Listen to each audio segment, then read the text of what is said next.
జ్యోతిషం నమ్మే వాళ్ళు ఉంటారు, నమ్మని వాళ్ళు ఉంటారు. హేతువాదులు ఉంటారు, నాస్తికులు ఉంటారు. నచ్చినప్పుడు నమ్మి, నచ్చనప్పుడు నమ్మని వాళ్ళు ఉంటారు. ఇవన్నీ ఉంటారు. అయితే ఇంతకుముందు ఈ ఏడాదిలో పెను యుద్ధాలు సంభవిస్తాయి.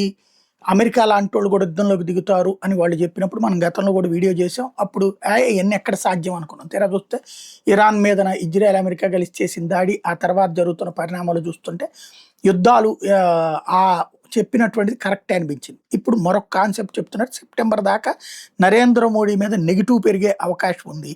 ఓ పక్కన ఇప్పుడు బ్యాంకింగ్ నిర్ణయాలు కావచ్చు, లేకపోతే యుద్ధం కారణంగా గ్యాస్ కొరత కావచ్చు, మళ్ళీ కిరసనాయిల రోజులకి వస్తూ ఉండటం కావచ్చు, రూపాయి ధర పతనం కావచ్చు, లేదా రూపాయి వాల్యూ పడిపోతుండటం కావచ్చు, ఇవన్నీ కూడా రాబోయేటటువంటి రోజుల్లో అంటే ఇప్పుడు ఇవన్నీ ఆటోమేటిక్‌గా లక్షణాలుగా కనబడుతున్నాయి.